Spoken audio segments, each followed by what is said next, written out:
Now, we're going to talk about the word relationships, what that really means to us and to most of you. The word relationship, let's dissect it for a minute. Relate. What are we truly relating? We relate primarily emotions. Without emotions, there is no relationship. You and I cannot relate. We can have a relationship, a superficial one, but we cannot relate and intimate and connect. For many, many years, and for a long time, businesses, as well as individuals, bought into this idea that emotions and the workplace cannot coexist. What does that mean? It means that we had to be other than who we really are at a workplace. And for that reason, many people became pretentious, fake, superficial. And what's the message? The message is, it's not okay to be a human being. It's okay to be a human doing. So we became more and more doers, performers, and hoping and wishing that things are going to evolve and it's going to work for us or for the organization, and actually the opposite starts happening.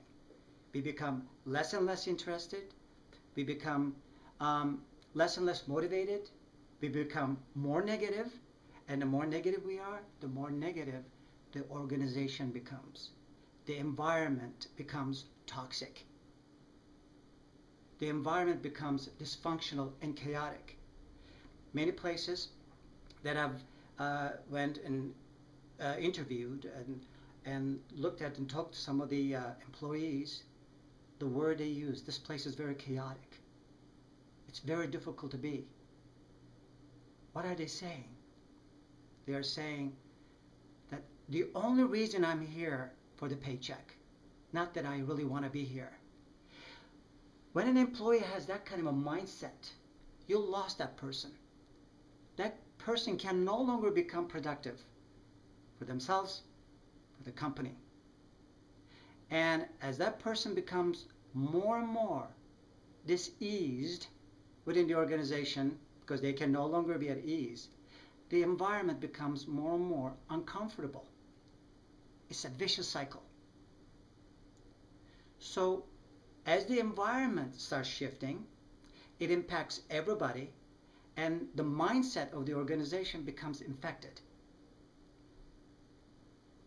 So take a look at it. I don't know if any of you had a pet goldfish. A great example. If that fish gets sick, you don't take the fish out and treat the fish. You take the fish out, you dump the water, you treat the water, and you put the fish back in. You treat the environment. So if you're in an environment, doesn't make any difference how positive you are and how many motivational speakers you get.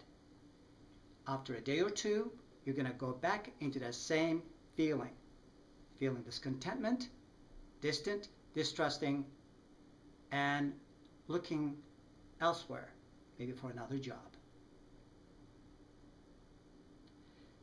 We create the environment. In most cases, we create the environment based upon our attitudes, our beliefs, our emotions. Sometimes, unfortunately, people come into the environment. I don't know if some of you experience that, but if you come into an environment and some of your coworkers will say something like, "Oh boy, you just don't know what you just got into. You don't know what's been happening here." Can you imagine walking into a facility or an organization where people are warning you already? And if you're being warned, what happens immediately? You put the brakes on, the fear kicks in, and you say, "Oh my God, what am I in? I better hold back, and I better only give 40% and hold rest of it back, just in case I may not last here." Many people start in this mindset.